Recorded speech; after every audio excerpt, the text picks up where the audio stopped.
So today I wanted to deal with character design. I've been a game instructor for 15 years, and so the biggest issue that I've seen is that the students just ultimately fail at the design of the character. And so I'm making this video in particular so that I can show you guys kind of the iterations that you need to kind of think about um, when you're building your character. And ultimately, the biggest issue that I've seen is the first thing that a student does is they automatically go with tropes, like, or cliches, or whatever's currently popular in current trends. And oh my god, I'm so sick of ninjas and versus pirates versus aliens. So just so the first thing is I think that the biggest issue is that a student, or a new artist thinks of things from a standpoint of what's around them. Um, I can't tell you how many times I've seen the same anime character over, or I've seen the same hooded cloak character because they don't have a design idea. So throwing a hood and covering them up works great. Um, and so it's those types of things that I ultimately look at when I deal with character design.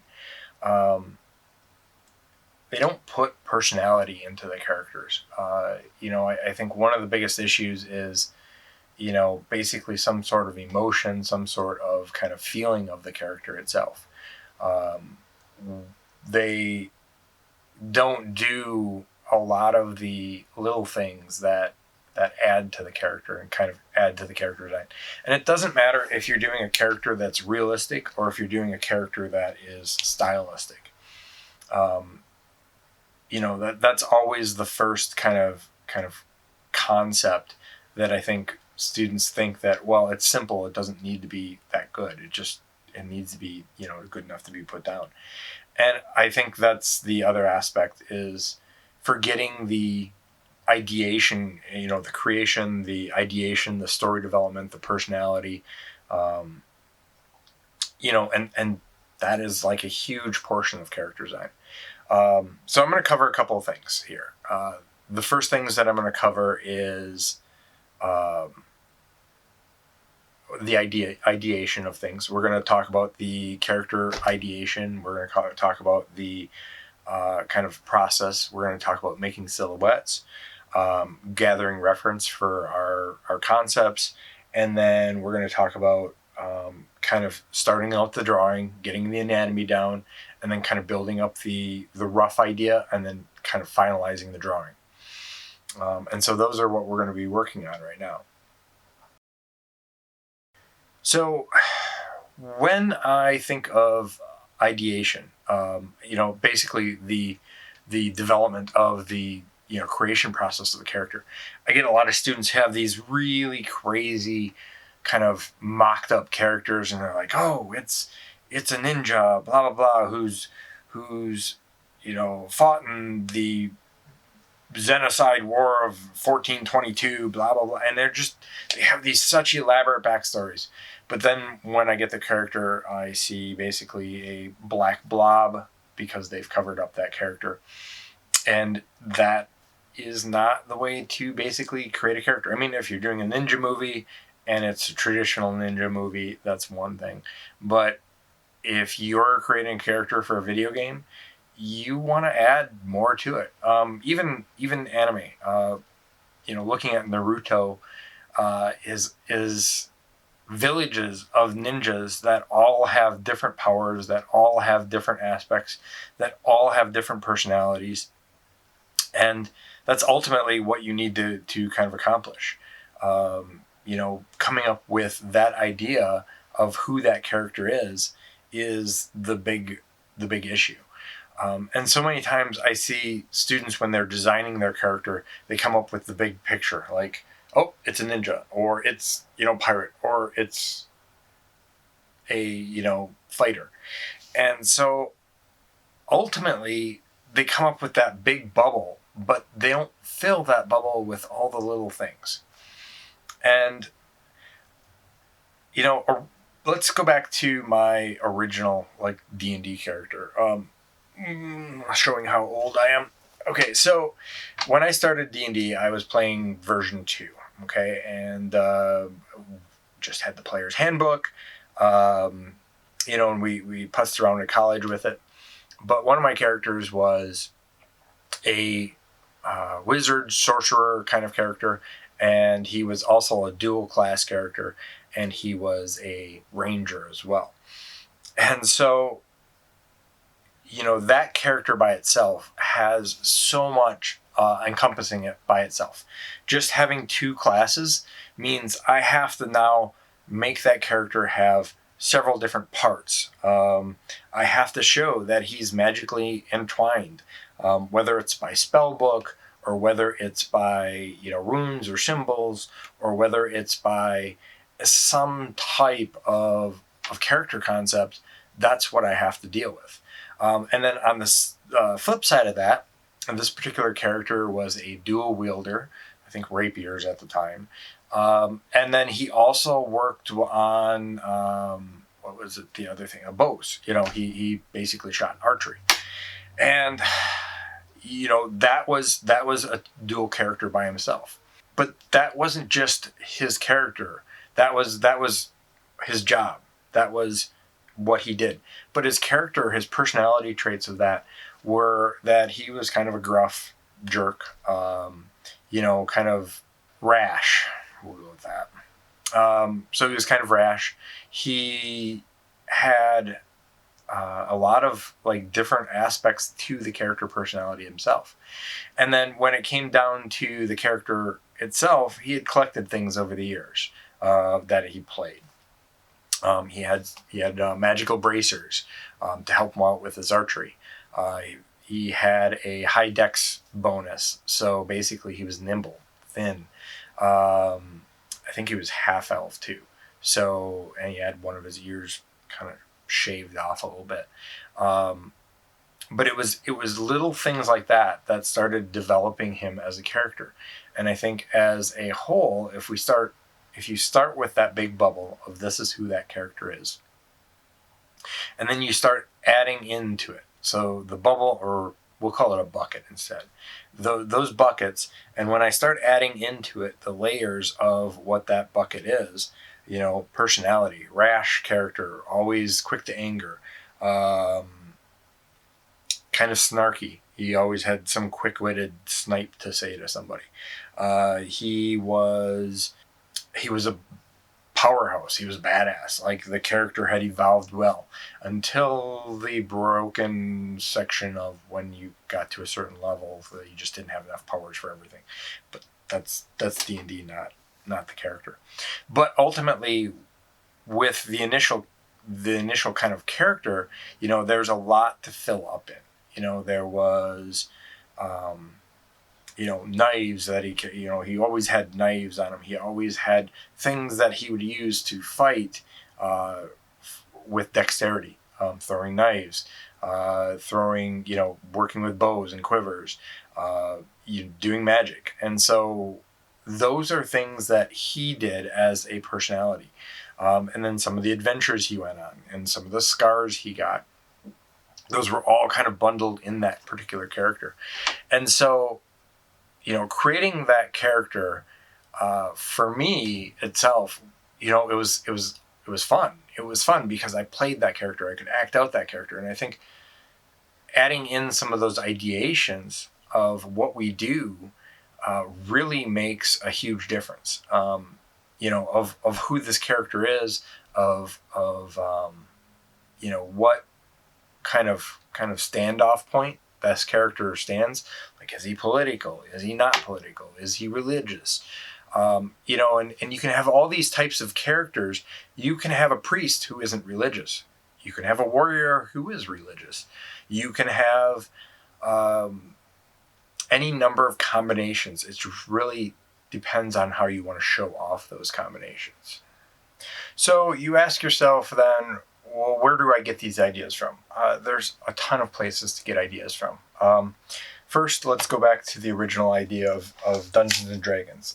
There are Dungeons and Dragons, Pathfinder, GURPS, Dresden Files. I mean, there's tons of RPGs out there that allow you to basically generate a character, and some of it's really kind of more than just dice rolling.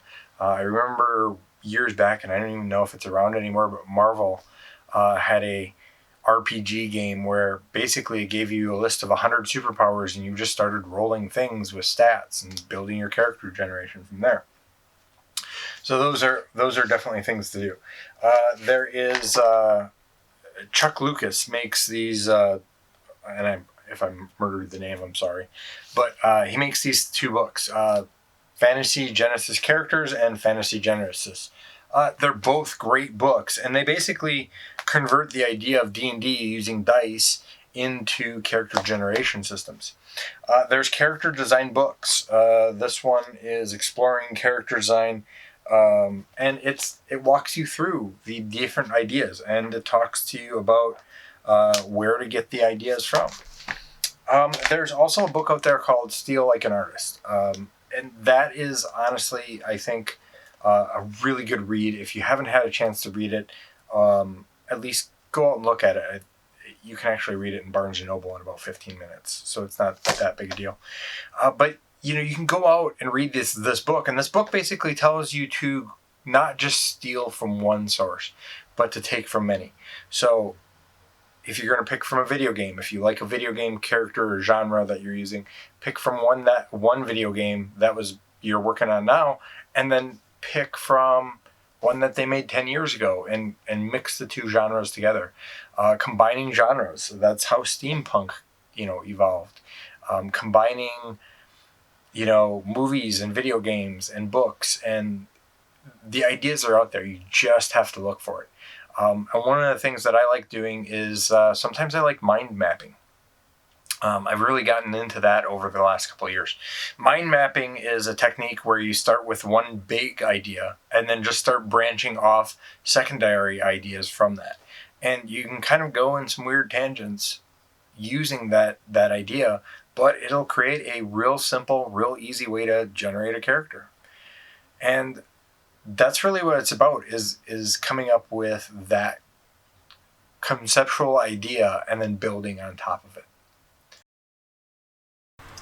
Silhouette is about understanding the character itself and the shape of the character. You instinctively know who Pac-Man is. You instinctively know who Mario is. You know the character from Fallout. You know Assassin's Creed. You know Charizard. These are characters that have been well defined, but it's not because you've been around them so long that you can read their character. It's because you understand the shape language. Shape language is pretty much three shapes here. Triangle, circle, and square. The triangle is basically an aggressive manner, and if you are wanting to add more danger to your character, start adding triangles. If you add a dragon and you add more triangles or horns, it's going to look more vicious. Squares are usually strong and dependable, and if you want a character to have that shape language of them, basically make them blocky. Make them almost wide, rectangular, and that'll add that kind of emission to it. Same thing with the circle. If you want something to feel safe or trustworthy, you generally round out the form a little bit more. And those are just some words that are barely touching the surface. There's a lot more kind of in-depth shape language with these characters. So we can clearly see who is a male and who is a female just by their silhouette. And by changing simple proportions, we can bulk up the male and make them more dependable, more manly. And with the female, we can add and change proportions as well and change body type just through silhouette. And you can even make something androgynous simply by, again, adjusting body type and proportions. And these are the kind of base that you're going to need for starting a silhouette. All right, so I'm going to do my silhouettes here digitally. And when I'm doing these, there's a couple things that I have in my settings. I'm using the regular old chalk brush, and I'm just putting on my shape dynamics so that my thick and thin lines go like based on my pen pressure. And so I can do things like that, or add thick and thin lines. I'm not too worried about kind of designing. Now, the other aspect too is that I'm working small. This is, in total, this is an 11 by 17 sheet of paper in Photoshop here, and all I am doing is basically working tiny. The the aspect of creating very strong and in-depth lines. And if you're seeing pixels, you're working a little bit too small. But I can really simply quickly block out these shapes. Like I'm not worried about who this character is as far as uh, as far as my design and idea. I'm worried more about my idea of, can this character read well? And it's simple things like changing legs so that they flare out a little bit here, or adding in kind of a little bit more gestural drawing. Uh, and you can definitely see that this starts getting a little bit more superhero-ish and things like that. I'm not worried about detail on feet or hands. I can definitely kind of go around and kind of play around with design ideas. Um, and if things don't look right, then you can always undo it with the digital aspect. But as I start doing this, and you can see that I've kind of been playing around here and kind of started building up many different characters. And with this, I'm slowly adding and picking on things that I like a little bit more and adding more detail. So here, I just simply started out with a real rough shape. It wasn't anything special. It was ultimately just kind of this rough, kind of hewn shape. And then I can start adding things like triangles. I can add in, spikes. I can add in a rounded gut to just bulk him out a little bit more. I can shape out things by carving into them and adding in a little bit more detail into the face. I can, keep going and keep going. And if things don't look right, like this arm looks awkward, I can move it, transform it, and then keep playing with it. So it's just basically building up ideas through these silhouettes. Um, and you can go many different ways, working big to small.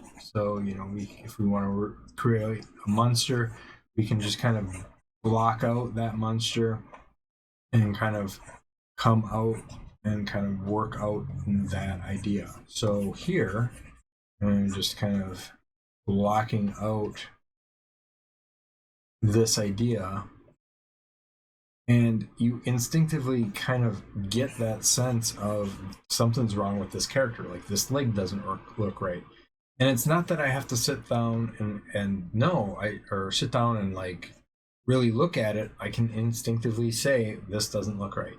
Or if I bend the leg a little bit more, and kind of pull back some of the information, I can now start getting, okay, this starts looking better.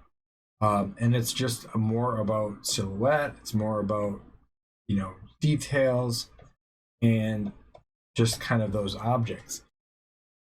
And so as I do this, as I just start adding in these details, and again, I'm not worried about how detailed I get, but I can take something like this simple drawing here and really start just kind of designing something else. So I can go in and say, okay, well, let's play around with some other aspects and just start deleting some things. So I can go in with the lasso and kind of, add things in.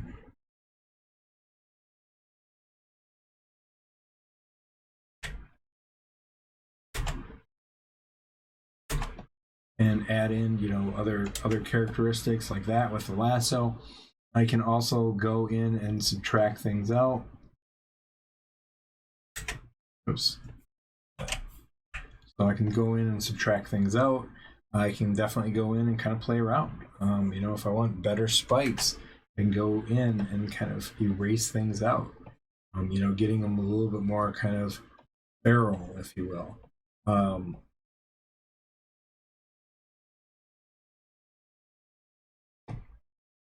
and then as you start refining these, you can get a better shape. And it's just really about sitting down and taking the time to kind of refine your shapes out. Understanding that, hey, if I add a little bit more curve here, that leg looks a little bit muscular. Let's add in, kind of a curvy kind of piece back here, and add in more spikes, and add in a little bit more details. And the more refined I get, the better kind of idea I have of building a character. And it doesn't have to be, that intricate, but it gives you a sense of how that character reads from first glance. And that's really what we're looking for. Um, we can add in a ton of other information. We can subtract information.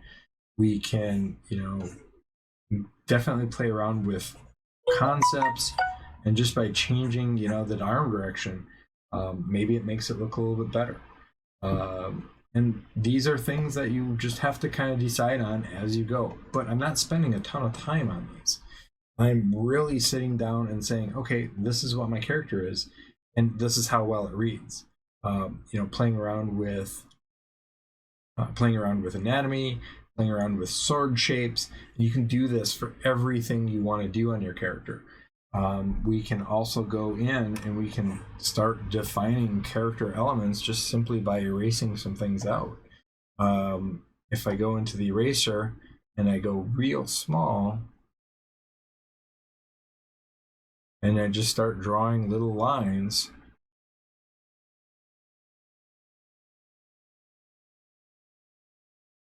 and adding in, other parts of the silhouette, or, just little eyes.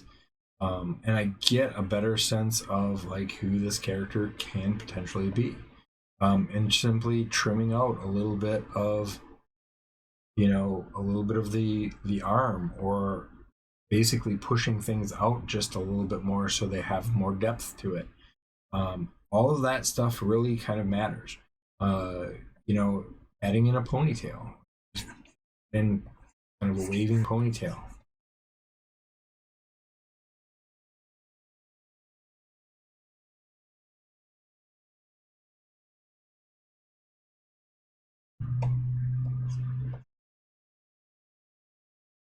Changes out how that character is now portrayed.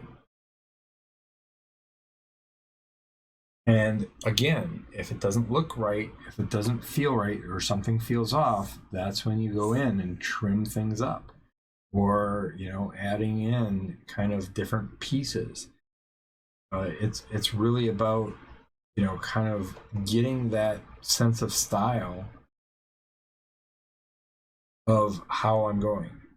And that's ultimately what it's about. It's just about coming up with that concept of simple ideas and then building on them. Going from a little spiked beast to something more of a dragon style. Even just playing with proportions and cloning one out here and adding in some quick proportions.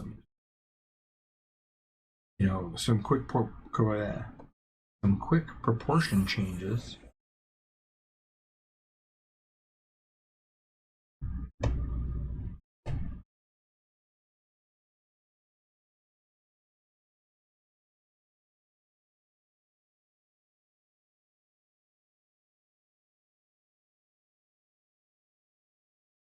And some quick, really quick ideas.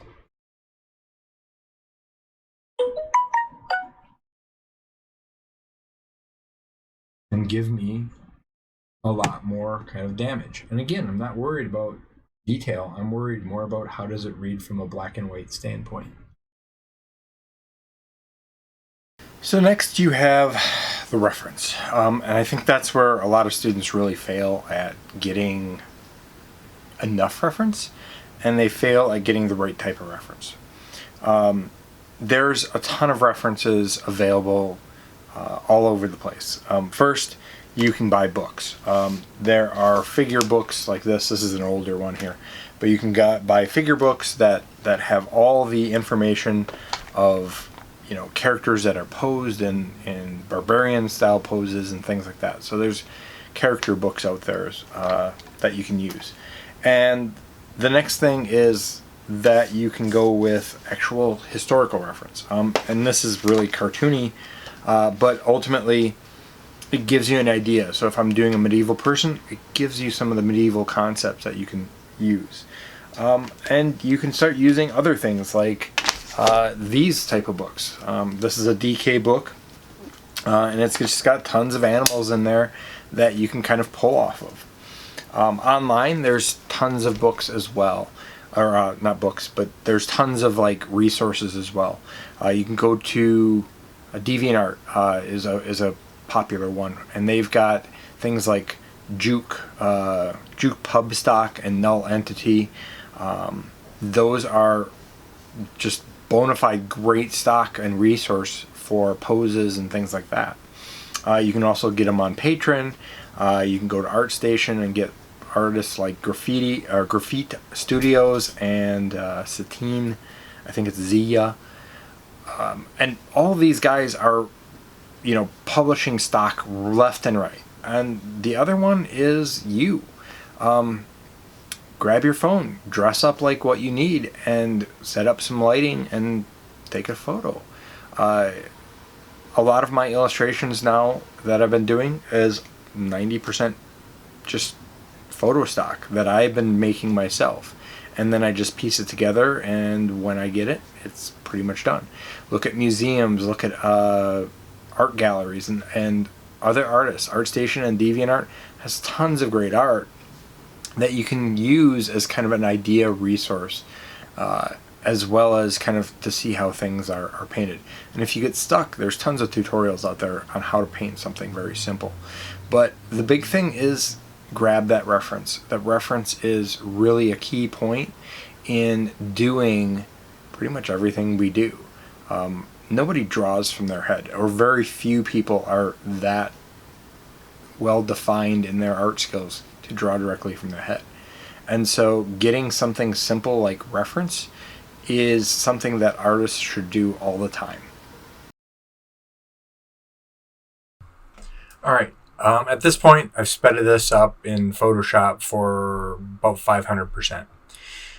My main goal in this stage would be to create nothing more than block shapes to give me the idea of my character. I'm looking at reference off screen, and I'm using that to kind of measure proportions and distances. I'm going through and basically creating very simple shapes to kind of give me the idea of what kind of character I'm looking for. So male pose, pretty simple. And so I'm even blocking in simple things like what angle the swords would be at and things like that. And so if you're drawing this on pencil and paper, you would be doing this with like a 2H or a 4H, very light.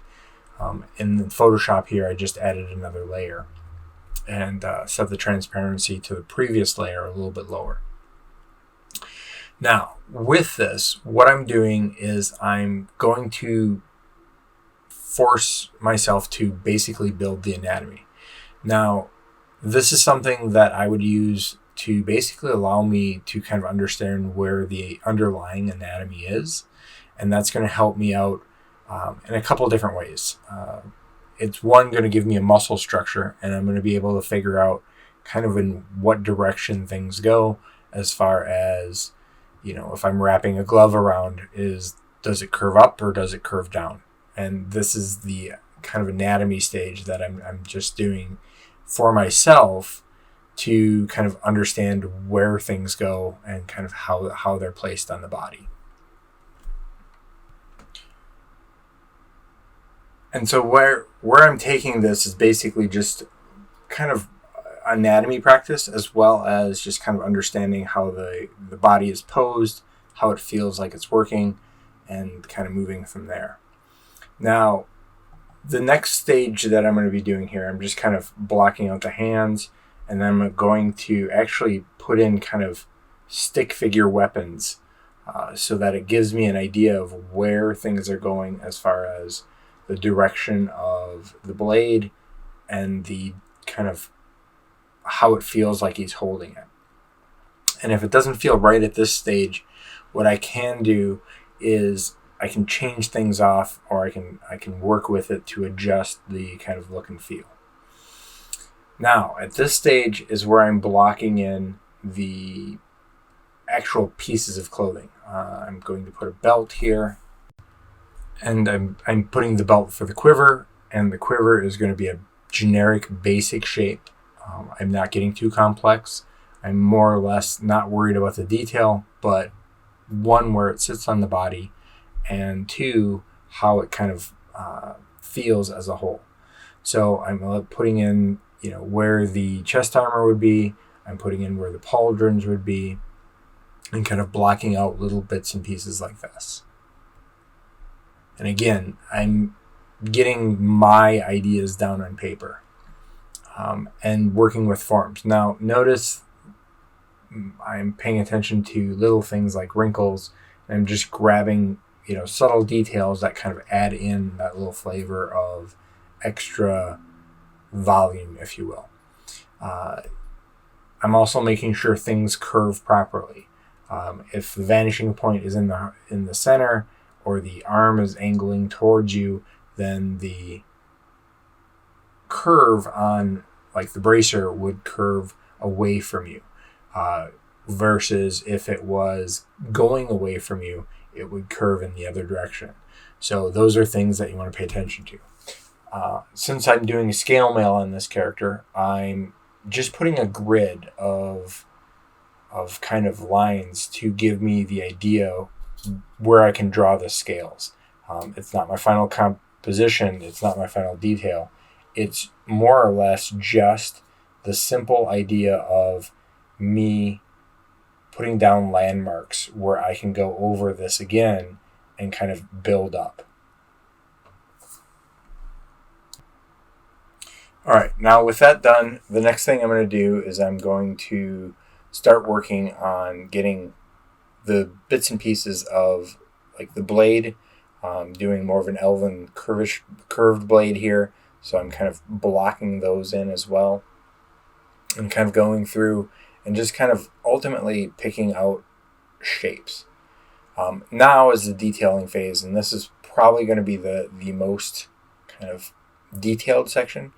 And doing this full screen, so I didn't zoom in or zoom out, it's basically how it reads. So this would be the same as if I was working on paper. I would have to work on my 8.5 sheet of 8.5 by 11 sheet of paper, and ultimately get the kind of same details. And if you find that you're working in something that doesn't give you the details, this means that ultimately you didn't either draw large enough, or you're trying to put too much detail in too small a space. I'm also working with form as well. You'll notice that as I work here, I'm doing a lot of little cross-hatching, and I'm not really shading per se like I would do for a photorealism drawing, but I'm doing more of like hatch marks and then cross-hatching to kind of build up a little bit more form in the character. Now, at this point, I'm starting to put a little bit more detail. So I'm going into the strap of the quiver and starting to build up that. And then I'm going through and trying different kind of scale mail techniques. And sometimes it's just a matter of shaping the scales out. And as you'll notice, as I curve around the body, I'm narrowing the curves, or narrowing the scales, in order to kind of achieve that look of going back in space. And so basically I'm working individually on each scale just to kind of rough it out. And again, I'm not trying to be perfect. I'm trying to get my gestural shape and form in there. Forcing out a little bit more of the pauldrons, adding a little bit more detail, and adding in a little bit more shape. And I'm using the photo reference to kind of give me the idea of where shading is going to be involved and where it's not going to be involved. Then I'm going to basically start working on other details. And because I'm working so tiny, I don't have a chance to actually go into and do finite details like I would if I was doing irregular digital without having to manipulate this. This is the same on paper. Again, if you can't get the details in, you have to simplify them enough that they read well. Now I'm just adding in, simple bracers. I'm adding a little kind of armband, nothing really special, and then kind of building this out. Again, I'm going through and looking at form. I'm cross-hatching some simple things to just kind of build that out and kind of work accordingly. So I'm also working with, getting in the other details. I'm looking at just simple shapes to kind of give the illusion that the arrows are there. And I'll do like a couple arrows in the foreground to basically give me the details that I need, and then kind of fake in the rest. I'm not worried about 100% precision, more about the abstract of how it looks. And then as I build in things and kind of work with the darker lines in this case, I'm basically adding in the blades. I'm shading out the kind of darker lines to kind of give me more of a darker blade, and kind of working in my just different weapons as a whole.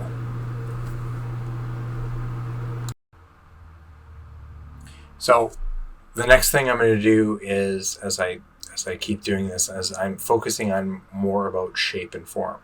And so you can see here where I'm shading in and kind of darkening just certain areas to basically give me what I'm looking for. I create a simple kind of rendition of what my bracers would be by adding in some simple readable shapes, in this case arrowheads, and kind of just blocking in quick shadows with a little bit of cross-hatching.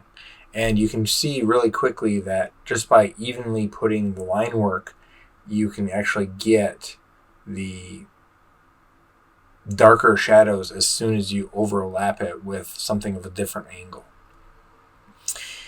And again, I'm just adding in a little bit of shape and form here. Nothing too crazy. And I'm basically just rounding out things. Drawing a character like this is ultimately just paying attention to the reference and kind of adding in your own idea and building on top of it. The foot here is one of my problem areas. All the while I'm working on this, even though the photo reference is like the foot, it just feels like he's not grounded. So what I'm doing is I'm just redrawing it. I'm kind of angling it a little bit, and I'm using simple shapes in my head to kind of block out which direction the foot would go. And so then again, I'm basically just correcting the drawing. And because of the underdrawings, I can simply kind of hide those layers. In this case, I'd erase the foot if I was working traditionally. And then from there, I'm just adding in other little things, like I'm adding in the bow. I didn't originally thought the bow would go on the outside like the reference was being held, but I really didn't like the kind of look and appeal. It felt like he was kind of an amateur holding his bow like that. He'd rather have a clip or something along those lines. And then ultimately, I'm just basically adding in little details. So because it's a frost blade, I'm just adding in little sparkles, kind of like snowflakes coming off of it. And that's pretty much it. So if you like this video, feel free to subscribe and let me know if you have any questions or if you want some comments on your own characters. Thanks for watching, guys. I really do appreciate it.